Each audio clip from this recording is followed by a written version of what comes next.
Mr. Pablo Burgess, what go on, sir? Blessed thanks, my brother. yeah, Greetings, greetings, greetings, greetings. yeah, man. Well, boy, may I tell you, say, you're a man with a whole heap of stories for tell, and we are gonna make people know about you because many people might have seen you on YouTube.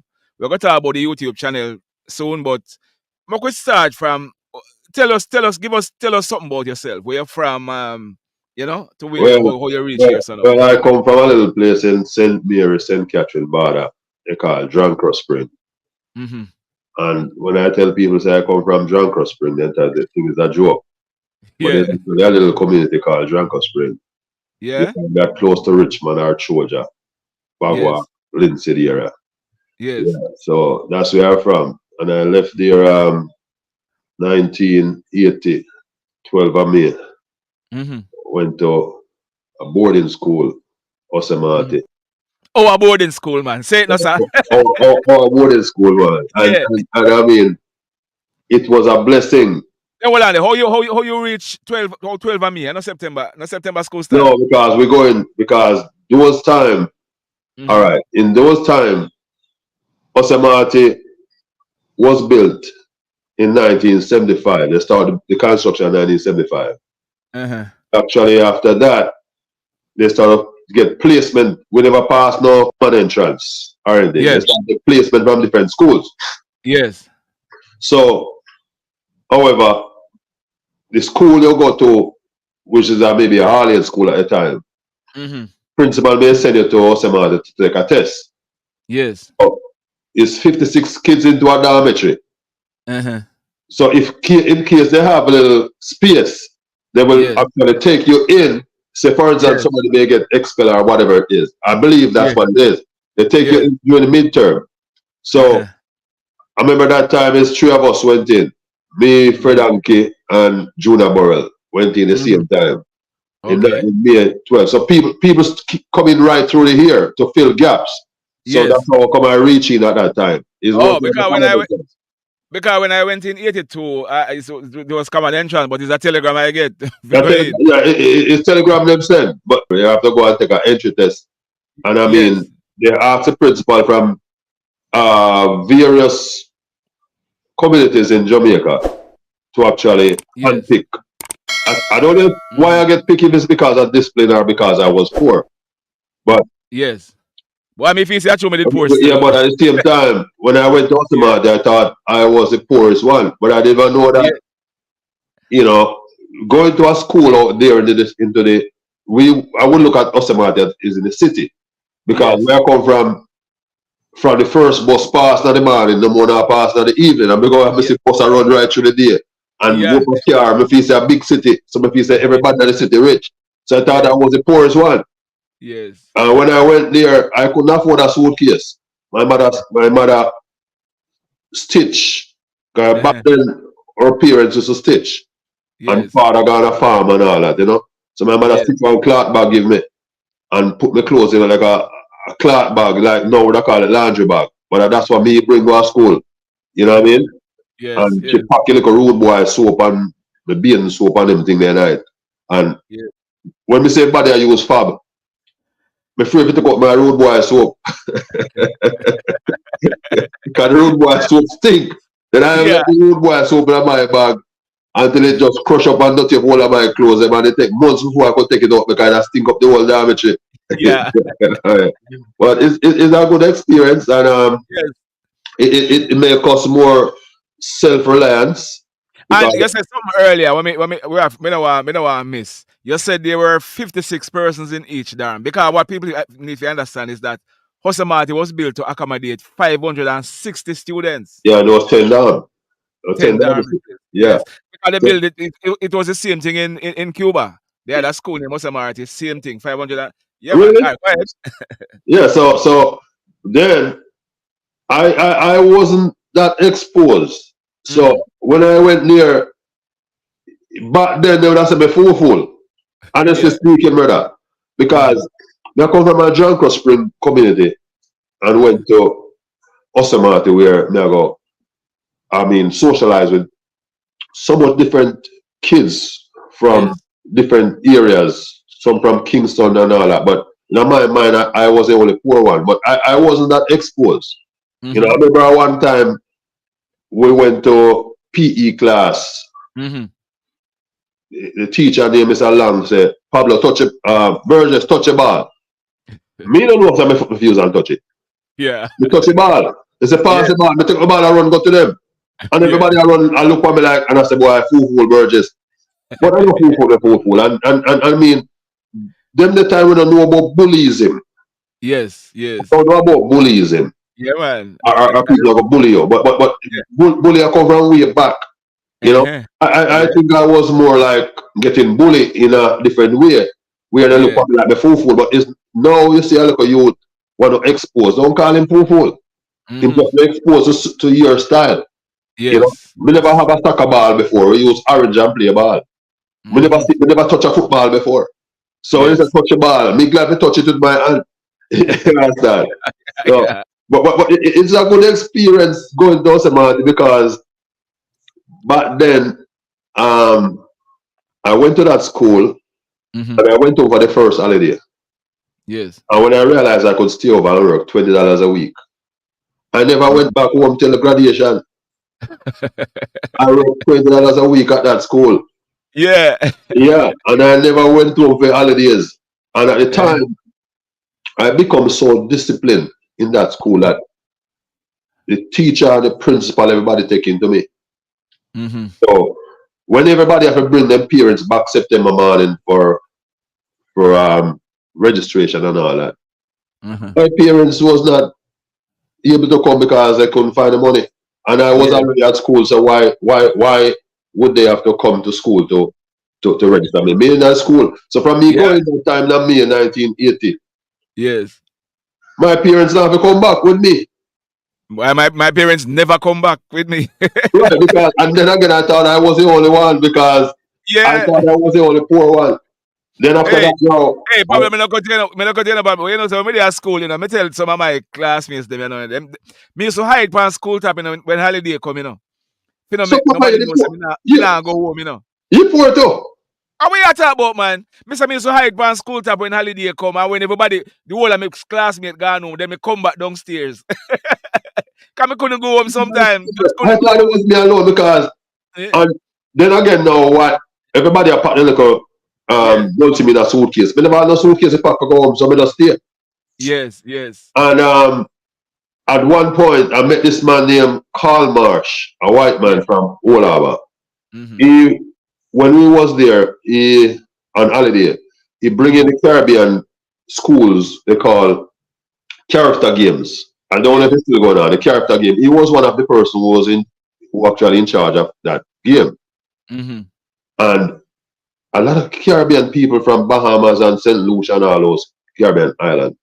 And I met this man Carl Marsh, and he saw how well I could work, and introduced me to his farm in Olaba. Yes. So one year, I went to when school was on summer break. I went to Olaba. Olaba, between Olaba and Olaba Bay, to work for this man. But Pablo, before you reach there, so you need to go back and tell me why him see now you, what he used to do at school, why him him introduce you to him farm, why he used to do at school. Well, actually, at that time I was at tender age, at about 14-year-old, 13, 14, but I would have to have a camera upon myself before I could tell you what I was doing different. But I was just being me. Yes. I was just being me. So the creativity, when I say Pablo creation, the creativity, what is inside of me, was from birth. And you used to run the fish, you know, you used to run the fish farm. I don't reach the fish farm yet. I don't reach yet. All right. 13-year-old. Yes. And when him say, all right, introduce me to his farm. Yes. Then our next schoolmate, he graduated 85. We call him Globe Face. I'm still trying to find that guy. So if you should watch your channel and can link me, would really appreciate linking that guy again. Because I have seen from left school. Me and Globe Face went to Carl Marsh farm. He have a horse farm and cow farm, everything into one. And actually, when I went there, he put us into a horse stable to sleep, you know. We clean up the horse stable and we put 4 building block on a piece of plywood and set it up with a a mattress make out of grass. He top the mattress with grass, with air. Yes. So if you lay down one place too long, you have to get up and shuffle up that mattress again. So I was sleeping to a house table, working $35 a week. Yes. Couldn't afford a water boat. And now him have a pick up lime. Yes. And him not put the two of us to work same place. He may put that one a dairy and me if you go pick up lime, then next time no may have to cut sugar cane. And I be me I do that, you know. See? And me I pick up lime, brother. Him have 1,000 of lime tree. That time him ship lime from his farm to Chowtal. Chowtal to make lime juice. And me I go through the lime tree, beat the lime tree with the bamboo stick, and then I go and I go pick up all them lime, put in a crocus bag. Get it ready for ship off for Chowtal. And then after that, next day now, you have me a cut cane for. Then me have me build machete, you know, like a farm worker, you know. And they give me one row of cane to cut, you know, as a 13-year-old.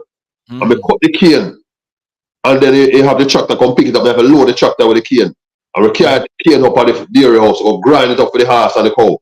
Yes. Next day now you have me a groom race horse. You know what I mean? I go dig out horse foot and all them things.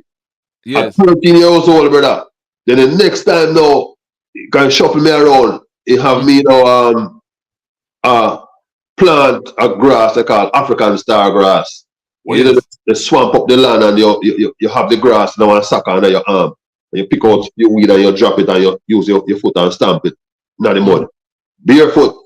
And I tell you, say one time I stamped that grass, brother, and I catch a maca. Go up in my heel back, you know, brother. Yeah. I feel like a scorpion sting me, you know. And when I go down by my knee in the mud, you know, one more hit me on my knee again, you know. Yes. Me I go through some rough life, but at the same time, them rough life they make me stronger and they make me who the person is today. You know what I mean? Yeah, and I remember one time he went to a farm they call Bogle's farm and bought a cow.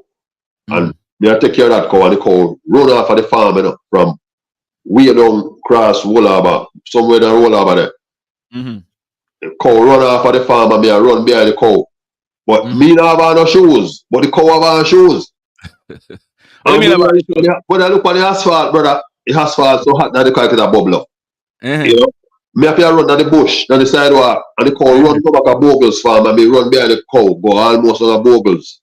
And when I realized the cow was going to Bogle's farm, I say, okay, me don't have to go down that far again because me rode that bread. So me turn back. I'm going to tell the master the cow going back at Bogle's. When they go at Bogle's, they see the cow down there. So my experience in life, it's very rough. And then now, come right back to the fishery you asked me about. You know, not just Karl Marsh was admiring me the way I work. Yes. The principal also. Because it's a Earl, yeah. At age 15, it's a Earl called me Mr. Burgess. Yeah. Because at age 15, he asked me to dig a hole in a piece of open land and take out some dirt and put in a plastic bag. And he said he was going to send it to the lab to test. But I have no knowledge of what he was going to do. So when he sent it to the lab and they say, okay, he called me another day and said the dirt passed for 95% clear or whatever it was. And they're going to dig a fish pond. At that time, I watched a tractor drop off, the truck drop off the tractor out there. And I was running behind that tractor, looking just whatever, just admiring stuff. By myself, you know, as a little boy. So I was watching me through his window. And when the fish pond finished dig, he called me in his office and sent me to inland fisheries, of course. Yeah. I don't know what him sent over there. And I went when I leave school in the afternoon, I take my books and I went across the street. You mean when you leave classes? Yeah. I'm gone to inland fishery, gone to my course, you know. Yeah. So I went to inland fishery. And inland fishery was just a walk foot away, right? Yeah. Yeah. As a little boy, I go across the street and I go inland fishery. I get me certificates. Well, I'm a aquaculturist. Yes. Yeah. So at age 15, I was a certified aquaculturist. You know what I mean? Yes. So I came back with my certificate and showed it to Mr. Earl. And he said, congratulations. Now, inland fishery started come over there and the time I saw a white man who owned the land fishery, I think, Yes. Yeah. And started full up those pan with water. Mm-hmm. And then now he say, okay, me I go in charge of that section. So when it Yes. comes to farm duties, Mm-hmm. I wasn't a guy what they send a kid that they send on the farm. I choose my own little thing, which is fisheries. Yes. At the time I was a mechanic student, Yeah. Yeah, but we just love admire different stuff, So Yes. Yes. saying that he put I think he started off with about 35,000 fish. Mm-hmm. We call them fingerling. The Yes. fingerling is the stage of the fish where we no, not that time. We start off with we start off with 5,000 fish in a half acre pond. Because Okay. we have about 4 acres of fish farm. Mm-hmm. So we have a half acre pond where we start out with a 5,000 fish, Yes. fingerlings. So when they put the fishes in there now, no, backtrack. You start off with about 35,000 fish in that pond, but they come as fries. Fries, Oh. I'm sorry, I rephrase that. They come as Yeah. fries. Fries is what we call tiki tiki. Yes. So now, to feed all those fries, it's about 10 pounds of feed in a day I use for that. Because I have a feed chart because I'm a certified aquaculturist at that time, at the age Yes. 15. So Yes. now, about 8 weeks after, we go now and say we're gonna sex the fish, which is we're gonna separate the males from the female. Uh-huh. So we let off half of the water off of the fish pond and we let out the fish then and we pick them up and look under the belly. And I could tell the male fish from the female fish. We throw away the female fish and we keep the male fish. What do you mean You throw know, away? we throw them up, just dump them, let bird eat them or something like that. Yeah. Yeah. You know, Uh-huh. send them back to inland fish, they dry them and grind them and use them, make feed. Yes. So now, that's our the nursery pond, not nursery, the fingerling pond. So we're gonna transfer those to a food fish pond now. Oh. So why we separate them? We separate them because we wanna control our production. Oh. Because every grain of feeding is accountable for. Because Oh. when you're feeding your fish, you don't want the feeding to go to waste Mm-hmm. Mm-hmm. and the water sour and bacteria and Yes. all that in the water. So Yes. now we go according to how many fish you're gonna feed. Just like Mm-hmm. how they cook food for we as a school, how much kids they cook it for, we know how Yes. much feed we provide for Yes. the fish. So now Correct. we have 5,000 fish now in our food fish pond. Mm-hmm. And what we do now, we put a mesh over the water supply so no more fish egg don't go into that pond Mm-hmm. to multiply the amount of fish in the pond because fish in a pond you can't count them and know say how much fish in you can't see them. You know what I Yes. mean? So Yes. basically those fish now from fingerling we give them about 8 more weeks, between 8 and 12 weeks now. So I Mm-hmm. will increase feeding and I got time where I say I'm gonna sample the pond. Mr. Hurley called me and say, Mr. Burgess, when we gonna get fish? And I said, let me go sample the pan and come back and tell him, Mr. Earl. At age 15, Yes. And I went there and tell Mr. Earl, say, give me 2 more weeks to go get fish. Uh-huh. At that time now, we use fertilizer, which is NPK 12-24-12 fertilizer. Mm-hmm. And I tie it in a bag and put it in the water also. What that also do, it produces a microorganism for the fish. So when the fish eat that the plant, Mm-hmm. produce in the water. So when the Mm-hmm. fish eat that now, then grow bigger. At times we get the cow manure or the fowl manure, chicken Yes. chicken dung, and dump it in the water also. That also produce a shade into the water where make the water kind of green because fish don't have a eyelid, Mm-hmm. and if too much sunlight catch fish, they blind. Mm-hmm. So we don't have any trees over it, so we have to create our own shade. So we put different stuff to create a shade into the water. And at the same time, you have to be mindful of the oxygen level into the water also. At age 15. Yes. Yes. Yes. So the first time I harvest fish was I think in 1983. And we sold $15,000 worth of fish. Yeah. And 15,000 is millions. At that Yeah. time, a brand new Lada sell for $7,000. So just do the math. The mats. Yeah, yeah, yeah. So who was the fish sold to? We sell it to I think we sold it to the public, you know. Okay. Sell it to the public and people come and buy wholesale because what Inland Fishery does, Inland Fishery have a wholesale market. The people just buy the fish and sell it in front of the police station right here. So Okay. they introduce those people to our harvesting. So those Yeah. people came across and bought it wholesale. I was Okay. selling 15,000. And at the time they kept a barbecue on the playfield. And I Yeah, pay a man. big up there, I get it up. Yeah, man. Yeah, man. I Because remember that barbecue. my fish money helped to you know, fund Yes. that concert. Yes. You know. Yes. So at the time going to school now, I rush through everything real quick. Going to school now at that time become like a superstar. Yeah.